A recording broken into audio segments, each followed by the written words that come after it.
you may wonder, why am I not in my kitchen? That's a good question. I don't know why. So this week we are talking about a book called The Unsettling of America. So the premise of this book is basically, and a guy named Wendell Berry, he is a writer, writes poems, essays, books, etc. He's quite popular on the conservation movement. And this individual, he is really a big fan of small farms and small farmers.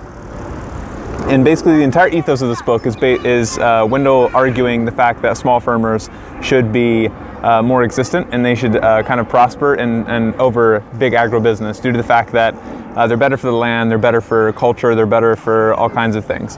And I don't necessarily want to talk strictly about the book. I want to talk about one or two things that I took away from it and some of the context of why I read it in the first place. So why I chose this book is actually I had an original inspiration to be more independent when it comes to my essentials, so shelter, food, water, etc. That drove me to the off-grid movement, which drove me to the homesteading movement, which are basically off-grid, meaning you're not attached to any utilities or electricity, your home is completely self-sufficient.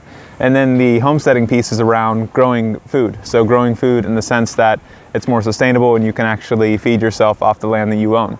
So you're kind of detaching your essentials from society. So my inspiration was independence, and I was wondering how other people get to this movement, what inspires them to actually want to pursue this path of life, because pursuing this path of life is basically pursuing a life of labor. There's a lot of physical labor involved. So reading this book, I actually got exposed and inspired, and my inspiration diversified and grew, etc.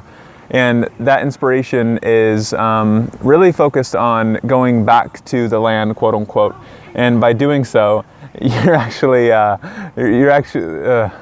was distracted. My wife's over here trying to take selfies in the grass, and this is going in the video. She's trying to take selfies because she wants to put on Instagram. She's like, Instagram, check me out. So that's happening. Back to my point. So the point I was making is that people get inspired by this ethos of wanting to move back to the land and live a simpler life. A more physical life, because being both physical and intellectual brings meaning in multiple ways. So that's how I got to this book. And the one thing I want to talk about in this book that really jumped out to me was there was a chapter actually around specialization and abstraction.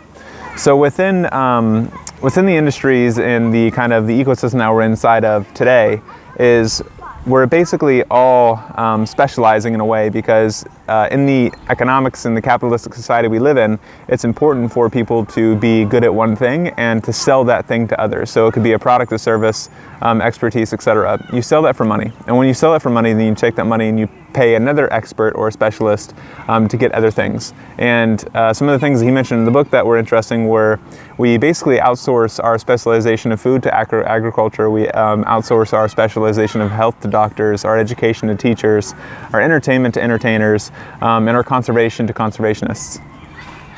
And that's not to say that specialists aren't needed in this world. Specialists are definitely needed. But the important thing to notice here is that we need to not necessarily outsource this stuff completely, but outsource it to a point, and then we do everything else ourselves, because we're basically outsourcing the responsibility of all these areas. So that was one interesting in specialization. The other interesting thing was abstraction. So the point around abstraction is basically that the more we specialize in this ecosystem, the more abstracted we are away from reality. And we're more abstracted away from the impact that we have on reality. So there was a point that he made in here that basically traditionally back in the day, everybody used to live where they work and work where they live. So whatever decisions you made in that space, you automatically felt the impacts of what that was. And a basic and obvious example is that, say you are you're deforesting a certain location, and you're an executive in a big corporation somewhere in a building in a big city, and you make the decision to deforest or strip mine or do something physically to that ecological location, that geographical location, and you don't live there, but you actually impact it directly. And the people that live there are impacted by that, but you're not. So it's easier to make that decision because you're not feeling the pain. But when you live where you work and work where you live, you automatically feel the impacts of those decisions. So by being more abstracted away from our reality, being more specialized in the world that we are, we're not feeling the pain that we're actually we're impacting onto the planet and onto each other. So it's not just climate, it's not just the planet, etc. There's a lot of stuff that's happening outside of just that. So it's important that we realize that the steps that we're taking, the decisions that we're making, they're impacting someone, somewhere, somehow, even if it's not obvious. There's always an indirect impact because the world's a complex place and there's a lot of complexities to it. That's not to say don't make decisions, but that's to say to think about the second order effects of the decisions you're making. So there's a lot more I could talk about here, but I'm not going to because I don't feel like it. And the last thing I want to leave you with is that in this book, if you read it, because you probably won't, he talks a lot about the point of going back to traditional ways of farming and going kind of reverse back in time to be more nostalgic with the ways things were. And I'm not a fan of that. I'm not a fan of reversing time. I'm a huge fan of science and technology, and I think every advancement that we make has some sort of benefit to it. It also has a negative.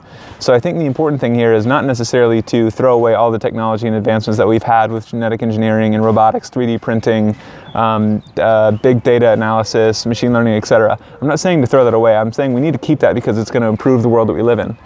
What I am saying is that I think it would be good to actually think about how these technologies impact our world and how we can evolve and advance them in a way that doesn't necessarily optimize today, but optimizes 50 to 100 years in the future. And think about the sustainable impacts that this technology can have. Because a lot of what we're doing today is basically trying to make profit for the next quarter. And instead of trying to make profit for the next quarter, maybe we should think about how do we continually make profit in a sustainable way without impacting the people and the planet around us in a 50 to 60 year time span. I know it's an ideological point, but I think it's something we should all think about. With that said, I'm obviously sitting on grass because I'm talking about grass. So, Internet, see you next week.